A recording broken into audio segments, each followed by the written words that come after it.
Swayam Prabha. Digital India. Educated India.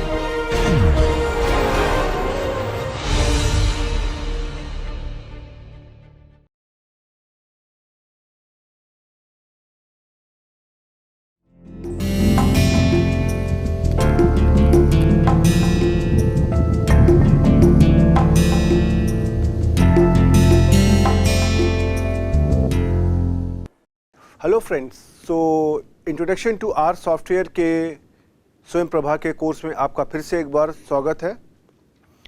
आपको याद होगा हम लोगों ने पिछले लेक्चर में मैट्रिक्स के बारे में पढ़ा था कि आर के अंदर हम मैट्रिक्स को कैसे कंस्ट्रक्ट करते हैं, मैट्रिक्स को कैसे तैयार करते हैं। और मैट्रिक्स को कंस्ट्रक्ट करने में हम लोगों ने n row, n col, data, by rows equal to true और फॉल्स, इन सारे कमांड्स का इस्तेमाल करना सीखा था। अब आज हम ये मान सकते हैं कि आपको आर सॉफ्टवेयर में मैट्रिक्स कैसे तैयार करेंगे इसके बारे में पूरी नॉलेज है। अब जब आपको मैट्रिक्स तैयार करना आ गया तो हमारे पास मैट्रिक्स के बहुत सारे ऑपरेशंस होते हैं। हम यहाँ पे कुछ इंपॉर्टेंट जो ऑपरेशंस हैं आज हम उनके उसके बारे में यहाँ पर बात करेंगे। जैसे कोई भी मैट्रिक्स है उसका हम ट्रेस कैसे निकालेंगे, इन्वर्स कैसे निकालेंगे एंड सो ऑन।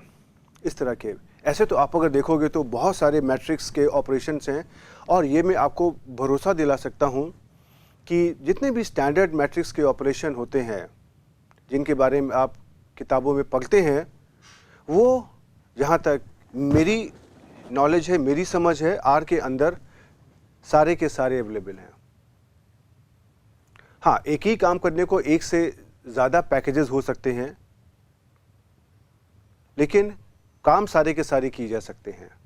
तो इस लेक्चर को आरंभ करने के पहले आपको ये कॉन्फिडेंट होना पड़ेगा कि हाँ, आर के अंदर हम सारे तरह के मैट्रिक्स ऑपरेशन कर सकते हैं। और इसी तरह के मैट्रिक्स ऑपरेशन बहुत सारे सॉफ्टवेयर्स में, बहुत सारी प्रोग्रामिंग लैंग्वेज में भी होते हैं। तो जिस प्रकार से वहाँ पे होते हैं वैसे ही हम इसको यहाँ भी कर सकते हैं। तो चलिए हम अभी आज इस लेक्चर की शुरुआत करते हैं और सबसे पहले हम आपको दिखाते हैं कि कल आपने क्या क्या किया था, बहुत ही शीघ्रता के साथ। चलिए ओके, तो सबसे पहले तो मैं आपको ये बता दूं कि अगर आपको हमारे इस कोर्स की स्लाइड को अगर डाउनलोड करना है तो आप हमारे होम पेज पर चले जाइए।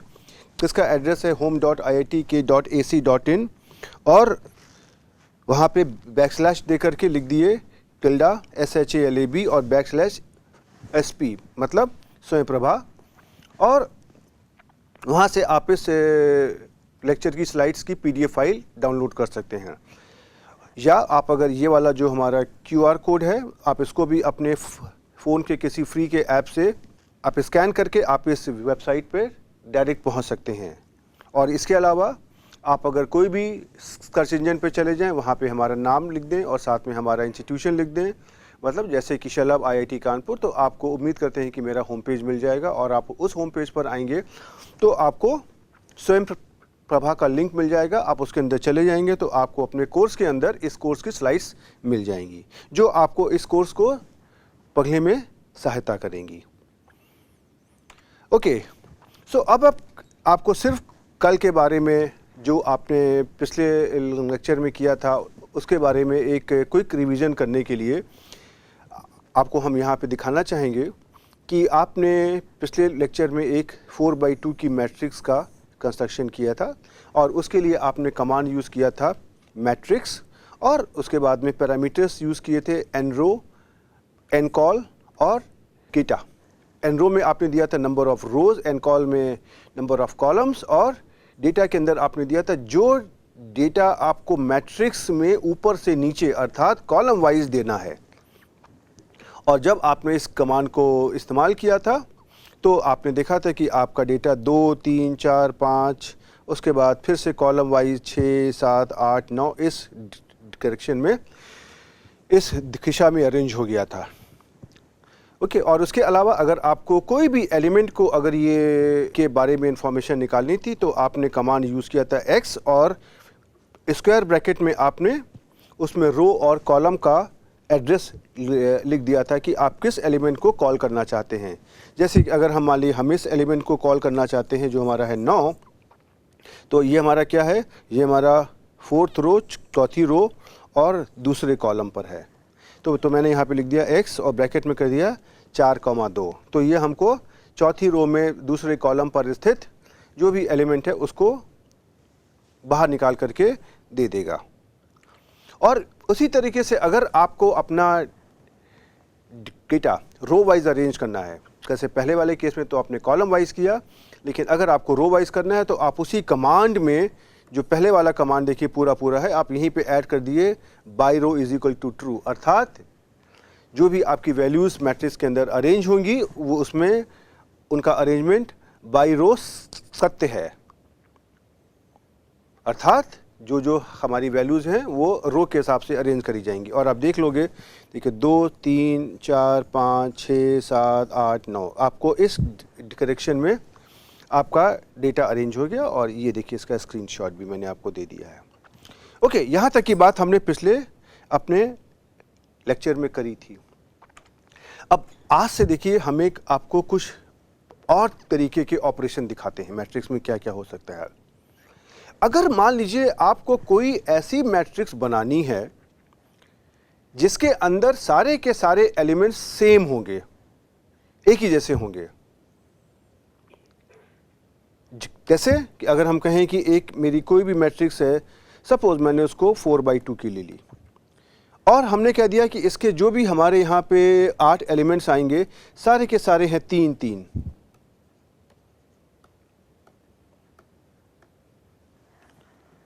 ओके, तो अब इसको कैसे किया जाए। और आप देखेंगे कि आप जब भी अपनी प्रोग्रामिंग लैंग्वेज में आते हैं और जब आप किसी भी समस्या का समाधान करने की कोशिश करते हैं तो बहुत जगह आपको इस तरीके के जो भी एलिमेंट्स हैं उसको इस तरह की मैट्रिक्स को कंस्ट्रक्ट करने की आवश्यकता पड़ती है। तो इसको कैसे किया जाए।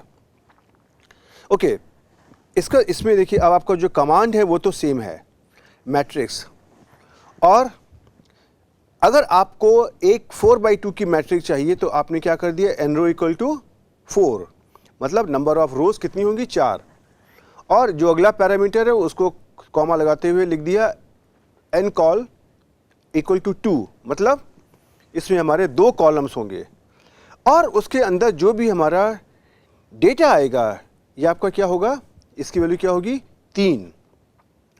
तो जब आप यहाँ पे खाली एकल मान लिख देंगे, आप एक ही वैल्यू यहाँ पर लिख देंगे 3, तो जो आपको मैट्रिक्स मिलेगी उसके अंदर सारी की सारी देखिए वैल्यूज 3, 3, 3 हो जाएंगी। ओके, और हाँ आपको मैं ये भी बता दूं कि अगर आप इन चीज़ों का अगर आप ऑर्डर भी चेंज कर देते अगर हो n रो, n कॉल और डेटा का, इससे कोई फ़र्क नहीं पड़ेगा। तो चलिए सबसे पहले मैं आपको ये वाला ऑपरेशन आपको मैं R में करके दिखाता हूँ। ओके, ये वाला जो कमांड था मैंने यहाँ पे कॉपी करके पेस्ट कर लिया। आप देखोगे यही कमांड मैंने यूज़ किया है, n row equal to this, n col equal to this, data equal to 3। अब इसी में देखिए आपको हम ये भी करके दिखाते हैं कि अगर आप इन कमांड्स का ऑर्डर भी अगर आप चेंज कर दोगे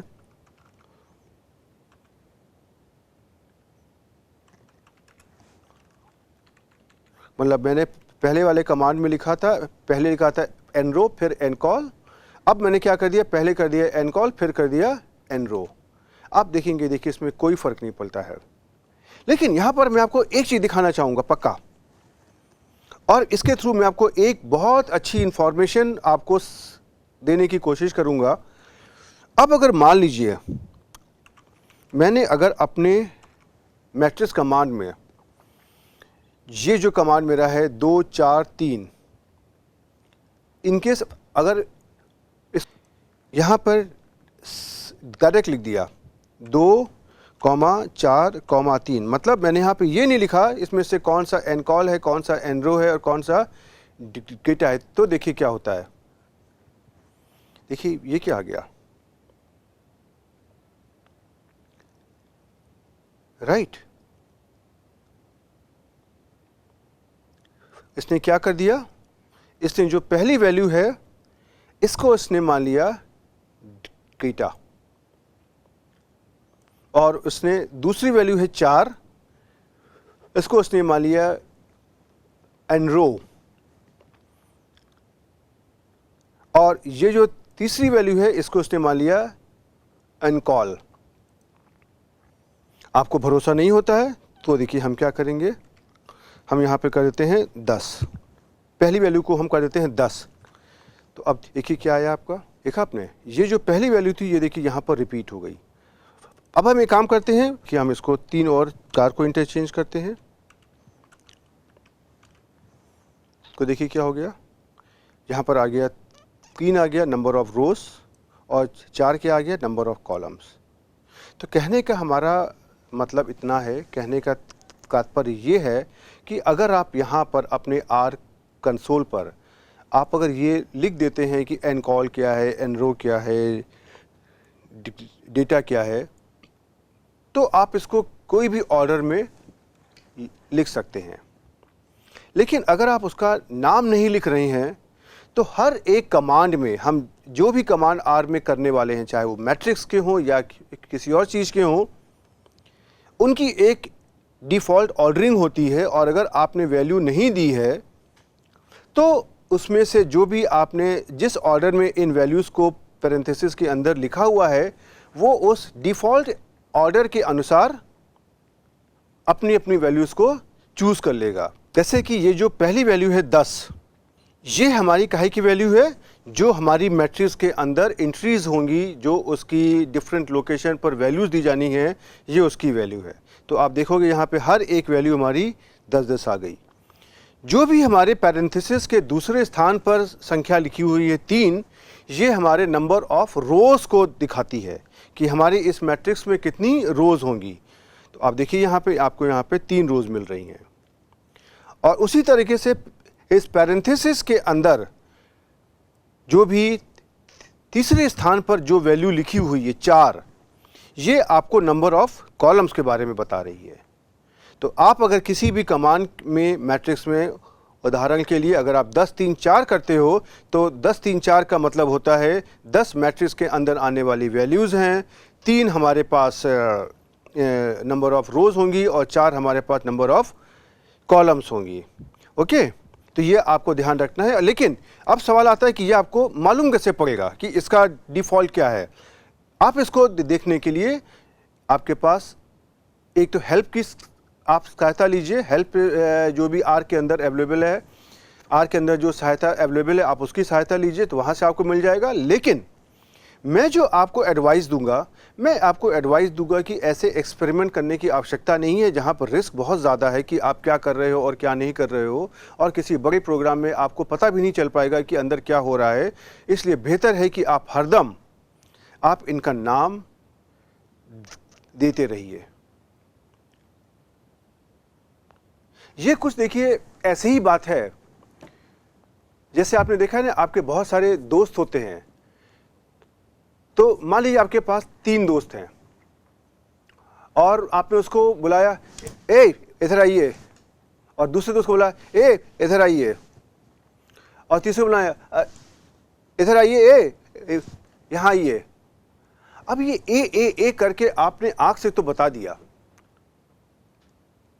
लेकिन अगर हम इस टीवी का स्क्रीन अभी बंद कर दें और खाली अपना आपको आवाज़ सुनाए तो आप ये कैसे समझेंगे कि ए करके मैंने किस दोस्त को बुलाया है।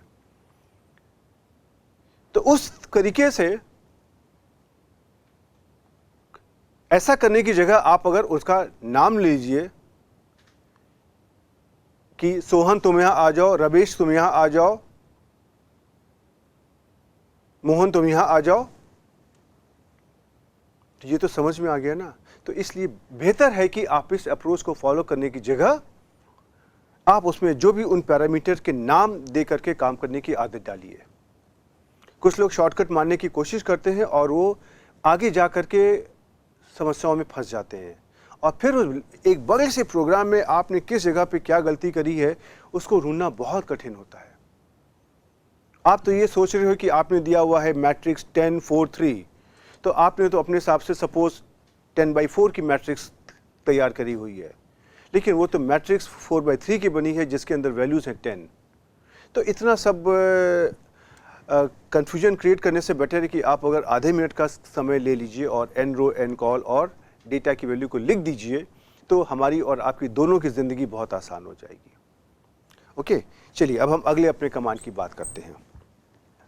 अब यहाँ पर देखिए हम एक मैट्रिक्स तैयार करते हैं और हमारा ये ऑब्जेक्टिव है कि अगर आपको कोई मैट्रिक्स दी होती है, उसके किसी एलिमेंट को कैसे कॉल करना है इसके बारे में तो आपने यहाँ पे देख लिया।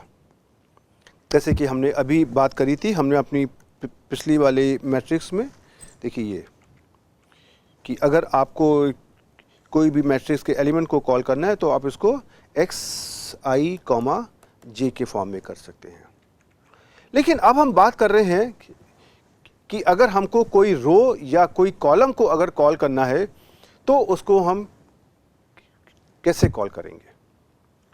तो एक उदाहरण के थ्रू आपको समझाने के लिए मैंने यहाँ पर एक मैट्रिक्स तैयार कर ली है 5/3 की, जिसमें हमारा क्या है, matrix n row equal to 5, n col equal to 3, by rows equal to true और डेटा इज इक्वल टू 1:15। ये हम आपको आगे बताएंगे कि जब हम कभी 1:15 लिख देते हैं तो R के अंदर इसका मतलब होता है इन करते हुए 15 तक की सारी संख्याओं को एक एक के इंटरवल पर ले लीजिए। ओके, तो यहाँ पे हम इसका इस्तेमाल कर लेते हैं। आपके पास अगला ऑप्शन ये था कि आप यहाँ पे डेटा को C 1 2 3 4 अप टू 15 तक टाइप करते हैं, लेकिन हम अपने काम को आसान भी कर सकते हैं और इसी के बारे में मैंने आपको बताया था कि R के अंदर बहुत से छोटे छोटे कमांड निहित होते हैं जिनकी सहायता से आप अपनी प्रोग्रामिंग बहुत आसानी से कर लेते हैं। तो अब आप देखिए, आपने क्या कहा, यहाँ पे आपको एक 5/3 की मैट्रिक्स चाहिए और 5/3 की मैट्रिक्स में जो कौन कौन सी वैल्यूज़ आएंगी, नंबर आएंगे 1 से 15 तक के, और ये नंबर हमारी इस मैट्रिक्स में कैसे अरेंज होंगे, by row is equal to T मतलब ट्रू, सत्य, मतलब कि जो हमारे एलिमेंट होंगे वो हमारे रो वाइज होंगे। तो आपने देखी कैसे आपके हो गए 1 2 3 4 5 6 7 8 9 10 11 12 13 14 एंड 15। ये हमारे देखिए यहाँ पर एलिमेंट क्रिएट हो गया।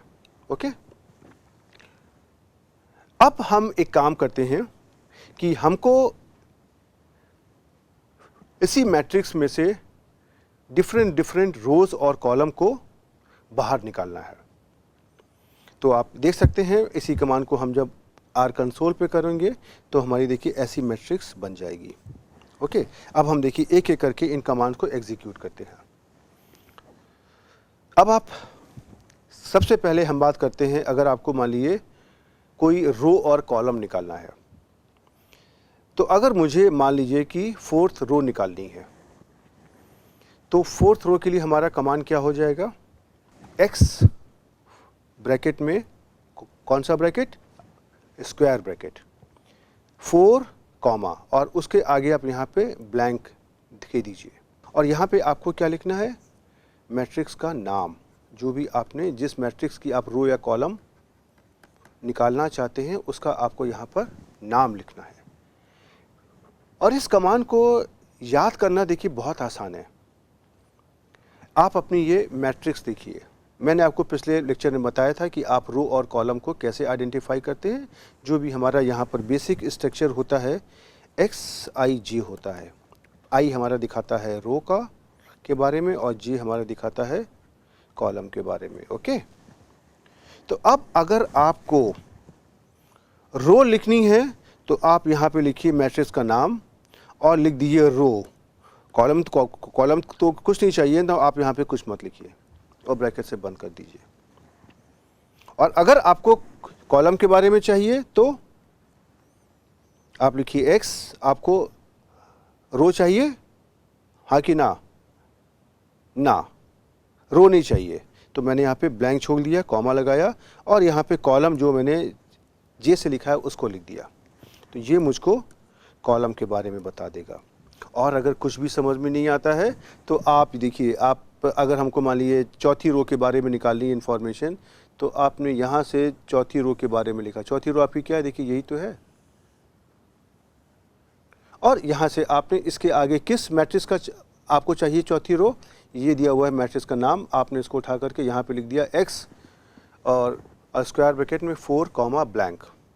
अब आप आउटकम देखेंगे, आपको देखिए यहाँ पे 10, 11, 12 एलिमेंट्स मिल गए, अर्थात कि आपका जो x मैट्रिक्स की चौथी रो है ये बाहर आ गई। अब ये जो ऑपरेशन है इसका इस्तेमाल हम जब भी कभी कोई प्रोग्राम लिखते हैं, अगर मुझे वहाँ पे किसी पर्टिकुलर डेटा सेट को बाहर निकालना होता है, हम उसके लिए करते हैं। उसी तरीके से अगर आपको कॉलम के बारे में निकालना है तो बिल्कुल ऐसे ही, अगर आपको मान लीजिए थर्ड कॉलम को निकालना है तो हम क्या लिख देंगे, x और स्क्वायर ब्रैकेट में लिख देंगे कॉमा 3, राइट। जैसे देखिए मैंने यहाँ पर लिखा हुआ है, तो इससे क्या हो जाएगा। अब आप देखिए आपने अपने इस मैट्रिक्स में कि ये ब्रैकेट के अंदर कॉमा 3 कहाँ पे लिखा हुआ है, आप देखिए ये लिखा हुआ है। आप अगर ध्यान दें तो देखिए बेसिकली हम यही वाला कॉलम थर्ड कॉलम है। तो अब अगर आप यहाँ पे ध्यान दीजिए तो देखिए ये क्या आ गया, इस जो आपने आउटकम लिखा था ये आपका 3, 6, 9, 12, 15 आ गया, जो यही चीज़ है। ओके, तो ऐसे हम अपने रो और कॉलम को बाहर निकाल सकते हैं। अब हम आपको इसी स्लाइड में एक और इंफॉर्मेशन देते हैं। आप जरा सा ये जो स्क्रीनशॉट है आप इसके ऊपर ध्यान देने की कोशिश करिए। चूँकि मैं यहाँ पर लिख चुका हूँ इसलिए मैं आपको यहाँ पे नहीं दिखाना चाहता हूँ।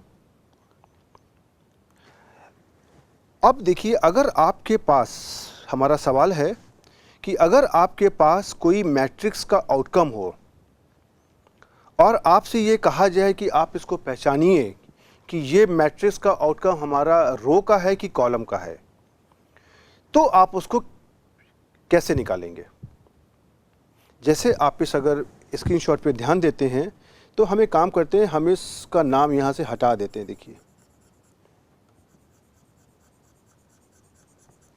ओके, और अब हम आपसे कहते हैं कि आप ये जो आउटकम दिया हुआ है 10, 11, 12 और जो दूसरे नंबर पे 3, 6, 9, 12, 15, आप इसको मुझे देख करके ये बताइए, और साथ में आपको जो ये वाली मैट्रिक्स भी आपको हटा दी गई, ये आपको नहीं दी गई है।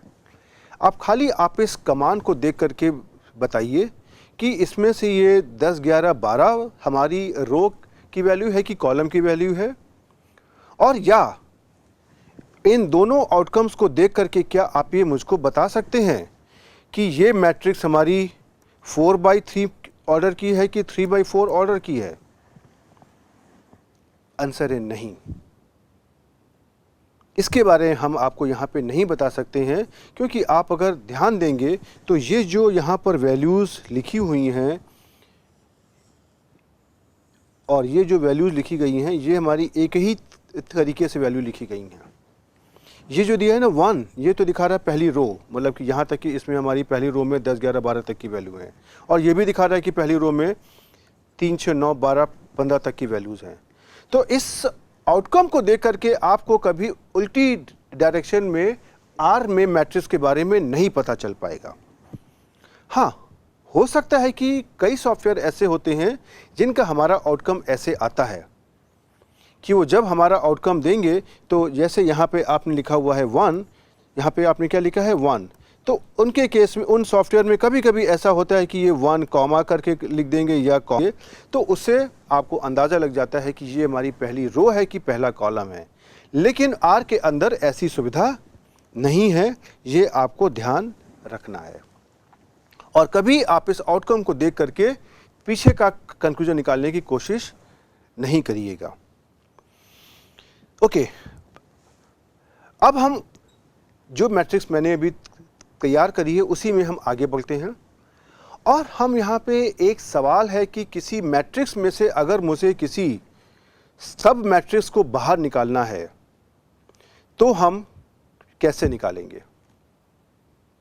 आपसे अगर ये कहा जाए कि आप कोई एक गिवन मैट्रिक्स में से कुछ उस मैट्रिक्स का एक छोटा सा हिस्सा बाहर निकालिए, तो उसको हम कहते हैं सब मैट्रिक्स, राइट। जैसे कि अगर हम कहें कि इस वाले उदाहरण में कैसा कि मैंने देखिए यहाँ पे एक्स वाले की जो मैट्रिक्स ली हुई है, अगर हम इसको यहाँ पे देखें तो जैसे अगर हम ये वाली मैट्रिक्स भी यहाँ से ले लें तो ये भी हमारी एक एक्स मैट्रिक्स की सब मैट्रिक्स है।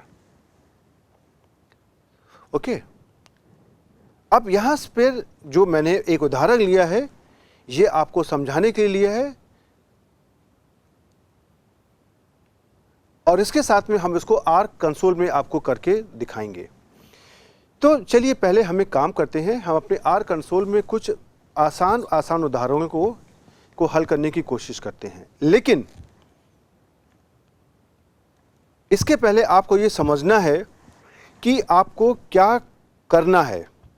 आपको जो भी आपकी सब मैट्रिक्स है यहाँ पर आपको कैसे देना है। आपका पहला पोजीशन क्या होती है, रो, और सेकंड पोजीशन क्या होती है, कॉलम।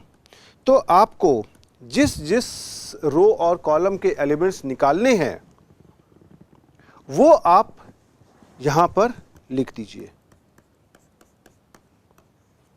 और इसके बाद जब आप इसको एंटर करेंगे तो आपको इसका आउटकम मिल जाएगा। तो देखिए पहले हम एक काम करते हैं, पहले हम आर में आपको एक छोटे छोटे उदाहरण करके दिखाते हैं, फिर हमें अपने इस एग्जाम्पल पर हम लौट करके आएंगे, राइट। तो चलिए हमें अपनी एक देखिए जो ये वाली मैट्रिक्स हमारी थी, हम उसके बारे में बात करते हैं, राइट। हम एक यहाँ पर मैट्रिक्स अपनी ये तैयार कर लेते हैं। देखिए ये आपकी मैट्रिक्स आ गई एक्स।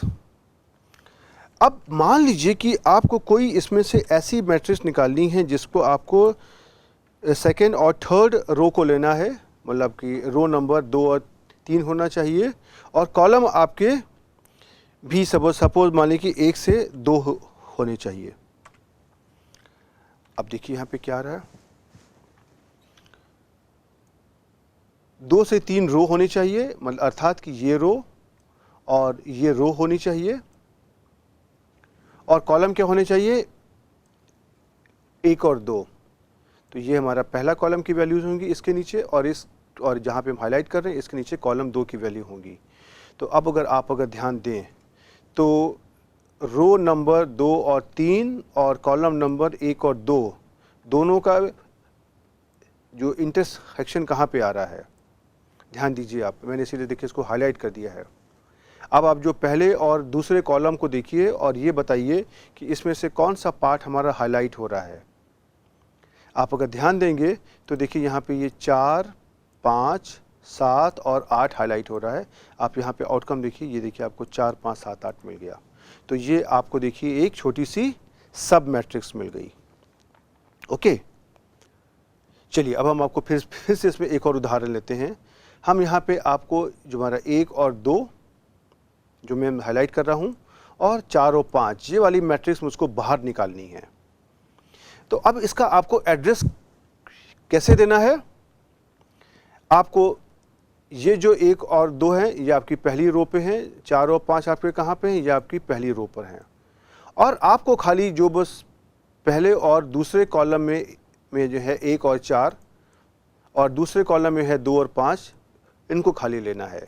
तो हम क्या करेंगे, हम यहाँ पर देंगे मैट्रिक्स का नाम और स्क्वायर ब्रैकेट में लिख देंगे रो की संख्या। रो आप कौन कौन सी चाहते हो, 1 से 2 चाहते हो, और कॉलम कौन से चाहते हो, ये भी आप 1 से 2 चाहते हो।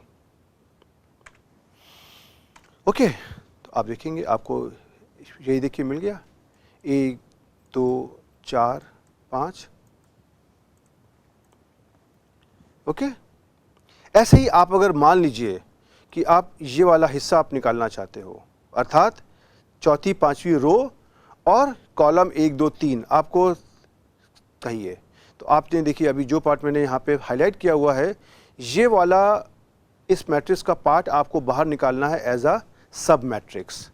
तो इसको हम कैसे निकालेंगे, अब ध्यान दीजिए आप लिखोगे x, और रोज कौन कौन सी होंगी, 4 से 5, और कॉलम कौन से होंगे, 1 से 3।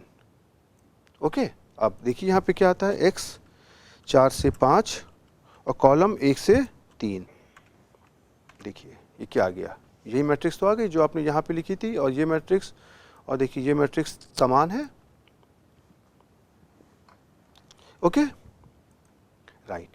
अब देखिए यहाँ पर तो मैंने आपको कितने भी कमांड्स लिए हैं उसमें मैंने आपको दिखाया कि जो आपके रोज और कॉलम एक ही सीक्वेंस में है, कि रो है 1 2 3, कॉलम है 1 2 3। लेकिन अगर आपको मान लीजिए आपको पहला कॉलम और थर्ड कॉलम और यहाँ से सेकेंड रो और फोर्थ रो, इनकी आपको अगर वैल्यू निकालनी है तो आप कैसे निकालोगे? तो उसके लिए भी आपको थोड़ा सा दिमाग लगाना है, थोड़ा सा सोचना है कि हम अपने दूसरी और चौथी रो को कैसे दिखाएंगे। तो पहली पोजीशन पे हमारे पास क्या होता है, रो, तो मैंने कह दिया C2,4 और इसके बाद में मैंने कॉमा दिया। अब आपको कॉलम कौन कौन से चाहिए थे, पहले और थर्ड, तो मैंने यहाँ पे कॉलम की जगह पे कह दिया C1,3 और यहाँ पे मैंने ब्रैकेट बंद कर दिया। अब देखिए क्या आ गया, देखिए यही तो आ गया जो आपकी सेकेंड रो में वैल्यू थी फर्स्ट और थर्ड कॉलम की, क्या क्या थी, 4 और 6। देखिए 4 और 6 यहाँ पर लिख कर के आ गया, राइट। दूसरी वैल्यू क्या थी आपकी, फोर्थ रो में कॉलम 1 और 3, तो ये आपकी फोर्थ रो हुई। कॉलम 1 पर क्या वैल्यू है, 10, और कॉलम 3 पर क्या वैल्यू है, 12। तो देखिए यहाँ पे ये 10 और 12 आ गया। ओके ऐसे ही आप अगर इसको उल्टा भी करना चाहें तो भी आप कर सकते हैं। जैसे कि देखिए अब मैं आपके सामने इसको उल्टा कर रहा हूँ, यहाँ पे दिया आपने 2 4, मैं इसको कर रहा हूँ 4 और 2, और यहाँ पर आपने दिया है 1 और 3, मैं इसको कर रहा हूँ 3 और 1। तो ये कुछ भी ऑर्डर हो सकता है। आप अगर देखिए ये आपकी वैल्यूज देखिए बदल गई। ओके इसी कार्य को जरा हम अपने सीक्वेंस के अंदर भी करते हैं। कैसे कि आपने ये वाली मैट्रिक्स देखिए निकाली थी, ये आपकी थी x और ये आपने निकाला था x 1 2 2 और 2 2 1। तो इसी में आपने ये जो लिखा हुआ है 1 2 2 और 1 2 2 1 कोलन 2 1 कोलन 2, आप इसको 2 कोलन 1 भी कर सकते हैं। जैसे कि अगर हम देखिए आपके सामने इसको उल्टा करते हैं, 1 की जगह मैंने लिख दिया 2 और 2 की जगह लिख दिया 1, 2 से 1। देखिए जो हमारे इसके इसमें देखिए इसमें जो आपका first row second row first column second column था, वो देखिए यहाँ पे बदल चुका है। इसने यहाँ पे 2 से 1 मतलब रो कौन सी हैं, पहले 2 फिर 1, और कॉलम कौन से हैं, पहले 2 फिर 1। तो आप अगर ध्यान दीजिए यहाँ पर इस कॉलम में, तो आपको देखिए यही चीज़ तो मिल रही है, राइट। पहली वैल्यू क्या आएगी, x22, x22 आपकी क्या है 5। अगली वैल्यू क्या आएगी x21, तो क्या है ये आपकी वैल्यू क्या है, x21 क्या है, देखिए x2 और x1 क्या है 4। फिर क्या है x1 के साथ में आ जाएगा 2, तो x12 क्या है 2, देखिए ये आपकी हो गई 2, और उसके बाद आ जाएगा x11, x11 क्या है आपका 1। और अब हम अपनी स्लाइड पर वापस आते हैं और यहाँ पे इस उदाहरण को भी समझने की कोशिश करते हैं। अब इसको समझना देखिए आपके लिए बहुत आसान काम है। ये क्या दिया हुआ है, ये हुआ है रो नंबर 4 3 2, और ये क्या दिया हुआ है, ये कॉलम नंबर 3 और 2। इसका मतलब क्या हो गया कि हमारे पास यहाँ पे 3 रो आएंगी और 2 कॉलम आएंगे। ओके तो हम कह सकते हैं R1 R2 R3 और कॉलम 1 कॉलम 2। अब इसकी मैट्रिक्स देखिए कैसे बनेगी। आपने पहले लिया 4, ये जो मैंने गोला बनाया 4, और इसको आपने 3 2 के साथ में कंबाइन किया, तो यहाँ पर आपके पास 4,3 का एलिमेंट आ जाएगा और यहाँ पर और सेकेंड जगह पर सेकेंड प्लेस पर आपका 4,2 का एलिमेंट आ जाएगा। फिर आपने लिया 3, ये जो रो नंबर 3 को आपने फिर से 3 और 2 के साथ में किया, तो ये आ जाएगा आपका थर्ड और 3, मतलब कि थर्ड रो और थर्ड कॉलम का जो भी एलिमेंट है। फिर क्या आ जाएगा, थर्ड रो और सेकंड कॉलम का जो भी एलिमेंट है। और फाइनली आपने लिया यहाँ पे 2, तो 2 में क्या हो गया, आपने लिया सेकंड रो और कॉलम कौन सा आएगा आपका 2, ये देखिए ये जो मैंने मार्क किया हुआ है 2। ओके, अब देखिए, अब ये एलिमेंट्स जो मैंने लिखे हैं यहाँ पे, इनकी वैल्यू आपको इस मैट्रिक्स में से निकालनी है। अब अगर ध्यान दीजिए 4,3 कौन सी लोकेशन पर है, ये आपका हो गया 4 और ये आपका हो गया 3, यहाँ इसके करस्पॉन्डिंग, तो ये कौन सी वैल्यू हो गई 12। तो देखिए यही वैल्यू तो 12 तो यहाँ पर लिखी हुई है। अब फिर आपने कहा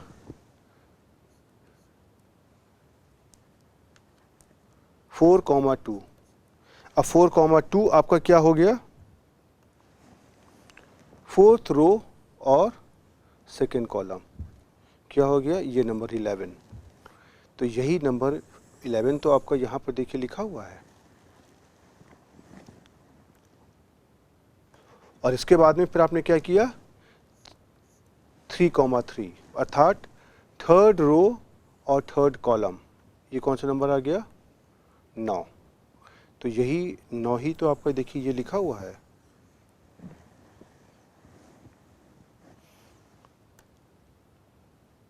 और इसके बाद में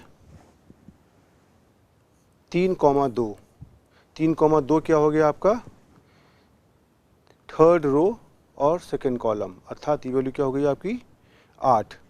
तो अब अगर आप देखिए यही 8 वैल्यू तो आपकी ये लिखी हुई है। और उसी तरीके से आप जो 2,2 की वैल्यू क्या है, आप अगर देख लीजिए यहाँ से, ये है 5, जहाँ पर मैं गोला गोला कर रहा हूँ, तो ये आपकी वैल्यू क्या आपकी हो गई।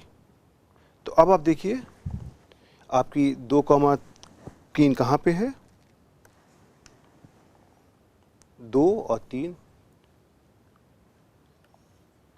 6, देखिए यही 6 तो आपका ये दिया हुआ है। और उसके बाद फिर क्या है 2,2 क्या है 5,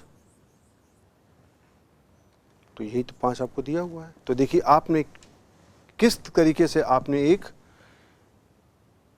सब मैट्रिक्स एक मैट्रिक्स में से बाहर निकाल ली।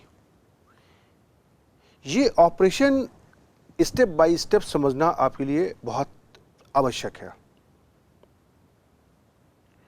क्यों? क्योंकि जब तक आप ये ऑपरेशन नहीं समझेंगे तो आपको ये समझ में नहीं आएगा कि आर इस ऑपरेशन में कर क्या रहा है।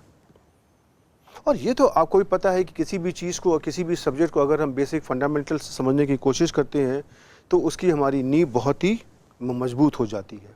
तो अब हम एक और तरीके की मैट्रिक्स की बात करते हैं कि, और ये मैट्रिक्स हमारी है डायगोनल मैट्रिक्स। तो हम यहाँ बात करेंगे कि डायगोनल मैट्रिक्स का कंस्ट्रक्शन कैसे किया जाता है।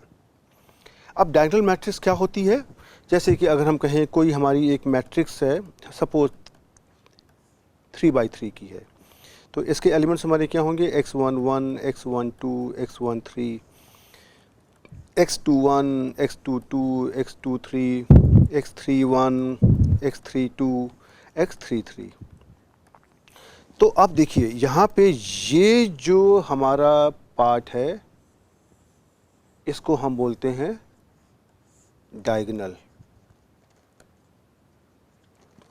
और ये जो हमारे पार्ट हैं जो मैं नीले रंग से कर रहा हूँ इनको हम बोलते हैं ऑफ डायगोनल।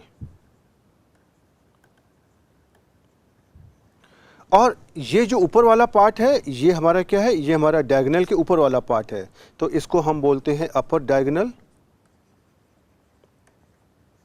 और जो नीचे वाला पार्ट है इसको हम बोलते हैं लोअर डायगोनल। ओके, तो अब जो डायगोनल मैट्रिक्स हमारी होती है उसमें क्या होता है कि हमारे जो भी डायगोनल एलिमेंट्स ही खाली होते हैं जो नॉन ज़ीरो होते हैं, और बाकी हमारे सारे के सारे एलिमेंट्स हमारे ऑफ डायगोनल, चाहे अपर डायगोनल हो चाहे वो लोअर डायगोनल हो, ये सभी ज़ीरो होते हैं।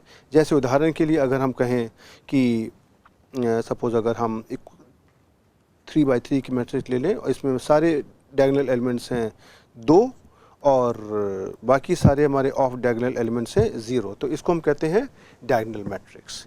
तो इस तरह की डायगोनल मैट्रिक्स को अगर मुझे तैयार करना है तो R में हमारा कमांड क्या होता है?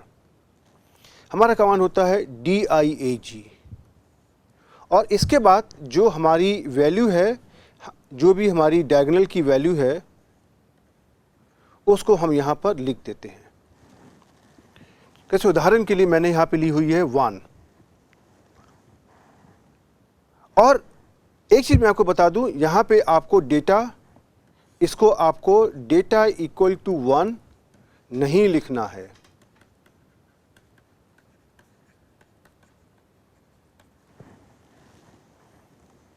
अगर आप डेटा इक्वल टू 1 लिखेंगे तो आपको आप मिस्टेक दिखाई देगी। इसके बाद आपको यहाँ पे अपने नंबर ऑफ रोज और नंबर ऑफ कॉलम्स को लिख देना है।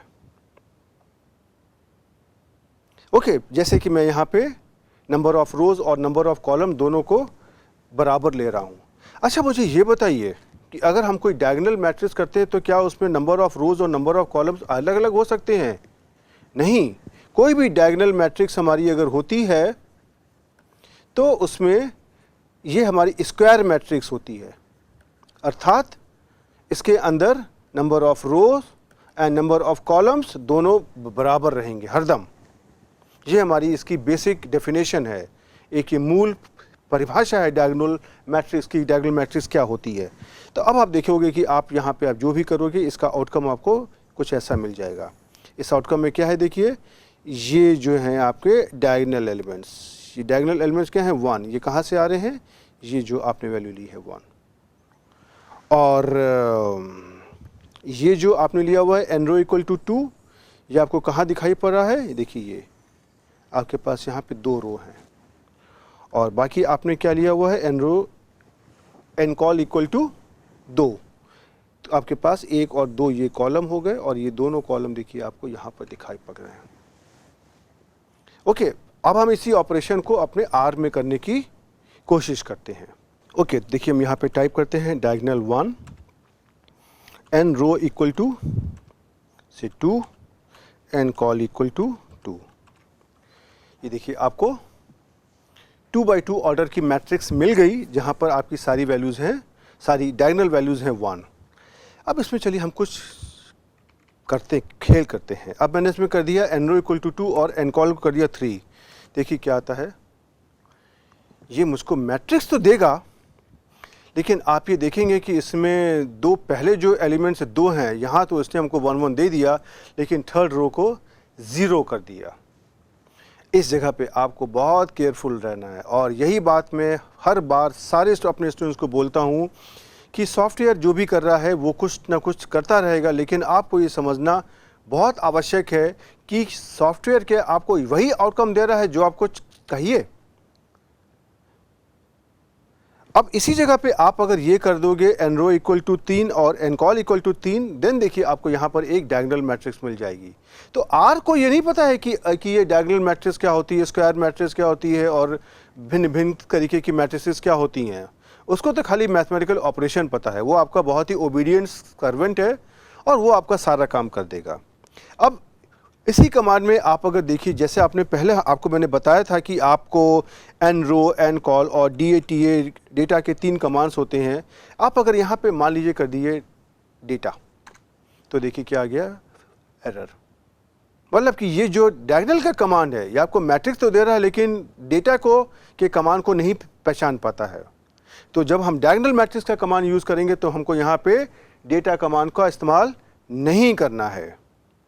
ओके, अब हम आपको दिखाते हैं कि अगर क्या हम इसमें डायगोनल मैट्रिक्स में 1 के अलावा भी कुछ ले सकते हैं, जैसे कि ये वाला पार्ट जो मैं यहाँ पर हाईलाइट कर रहा हूँ, ये आपका क्या है, ये आपका आइडेंटिटी मैट्रिक्स है। आइडेंटिटी मैट्रिक्स क्या होती है, जहाँ पर हमारे डायगोनल में सारे एलिमेंट्स 1 होते हैं और ऑफ डायगोनल एलिमेंट्स 0 होते हैं। तो ये हमारी 3 by 3 की एक डायगोनल मैट्रिक्स है। उसी तरीके से जो हमने यहाँ पे ऊपर निकाली है, ये आपकी क्या है, ये आपकी 2 by 2 की आइडेंटिटी मैट्रिक्स है। अब इसी कमांड में अगर हम मान लीजिए, देखिए हम इसमें से 1 की जगह कर देते हैं 2, देखें क्या होता है। देखिए ये हमारी डायगोनल मैट्रिक्स बन गई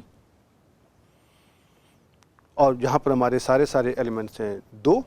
तो डायगोनल मैट्रिक्स में हमारी सिर्फ इतनी खास बात होती है कि उसके डायगोनल एलिमेंट्स पर कोई नॉन ज़ीरो वैल्यू होगी और ऑफ डायगोनल एलिमेंट्स पर हमारे पास 0 वैल्यूज़ होंगी।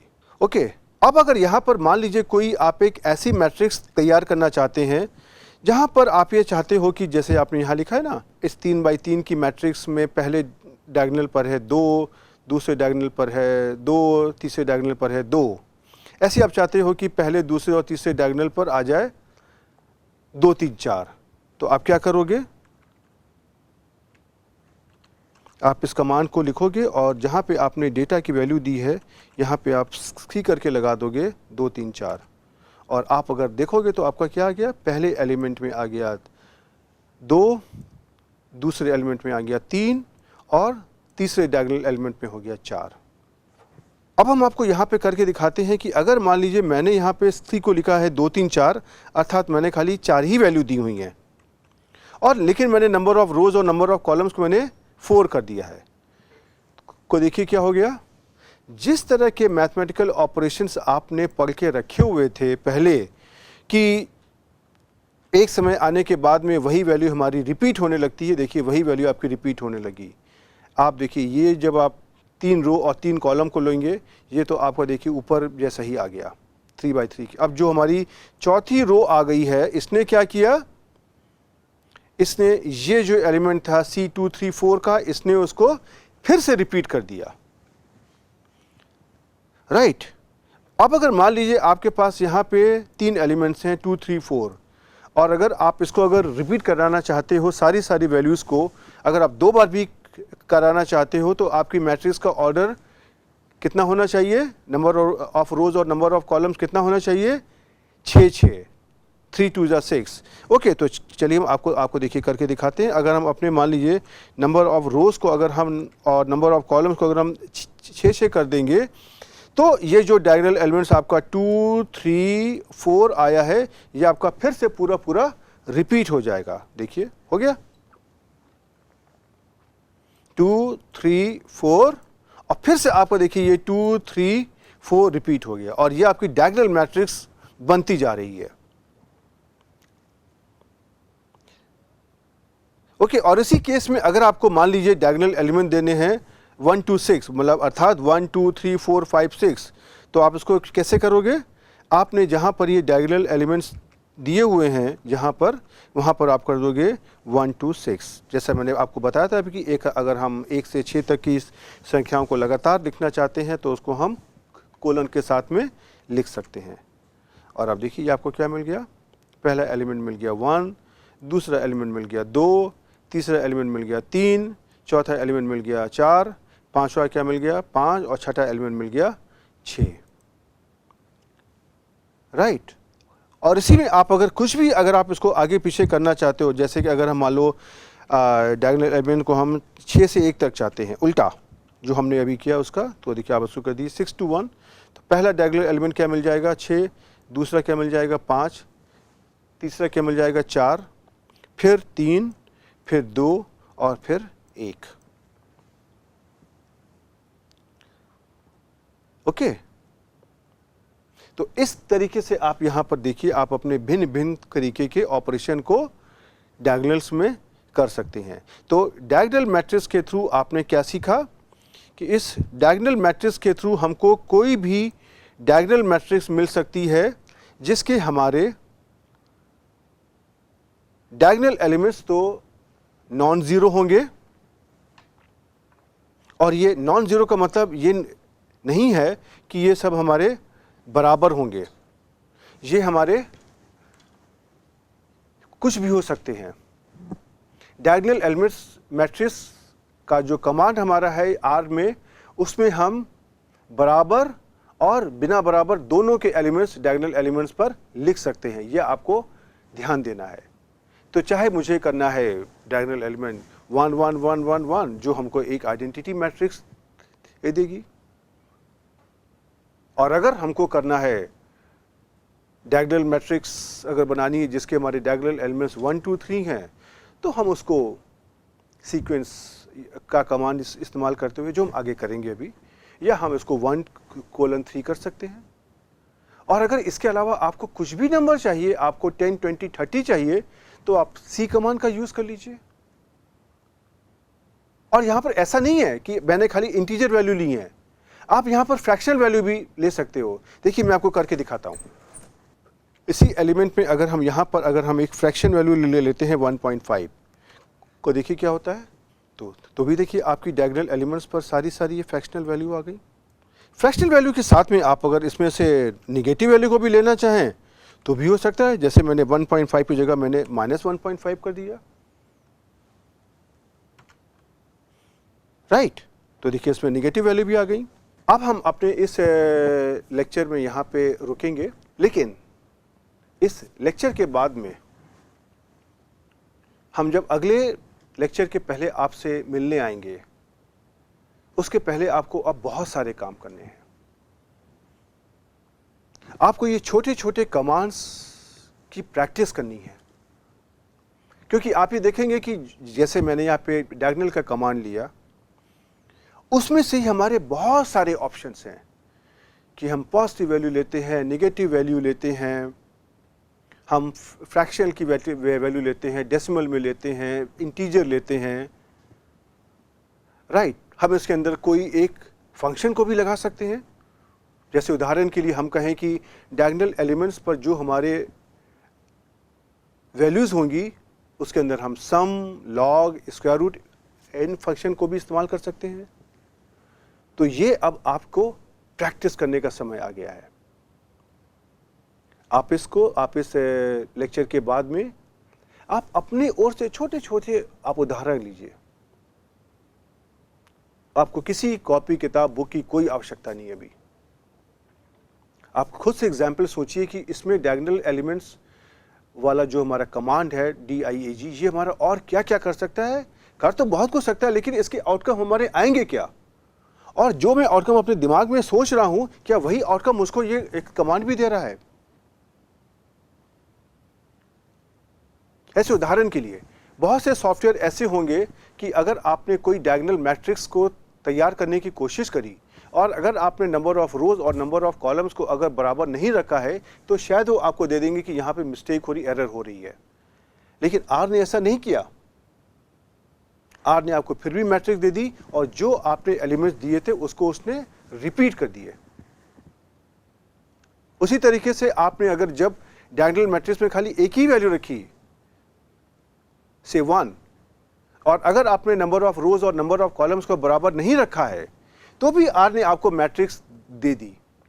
जहां तक वो डायगोनल कर सकता था वहां तक उसने डायगोनल कर दिया, और बाकी को उसने ऑफ डायगोनल एलिमेंट्स को 0 कर दिया। तो ये छोटे छोटे से ऐसे हमारे ऑपरेशंस हैं जिनको आपको समझना बहुत आवश्यक है, और ये छोटे छोटे से ऑपरेशन ही हैं जो आपको बड़े बड़े कामों को अंजाम देंगे। कभी कभी हमारे पास ऐसी सिचुएशन आती है कि मुझे एक ऐसा डेटा सेट तैयार करना है जहां पर डायगोनल एलिमेंट्स तो हमारे कुछ और हो जाएं, लेकिन ऑफ डायगोनल एलिमेंट्स हमारे सारे के सारे शून्य रहें। तो ये छोटे छोटे ऑपरेशंस, इनके जो छोटे छोटे कॉन्सेप्ट्स हैं, ये आपको बड़े बड़े कामों को करने में बहुत मदद देंगे। आप इस बात का मेरे पर भरोसा करिए, और इसी भरोसे के साथ मैं आपको अपने से प्रैक्टिस करने के लिए रिक्वेस्ट करता हूं, और मैं आपको अगले लेक्चर में फिर से मिलूंगा। तब तक के लिए गुड बाय।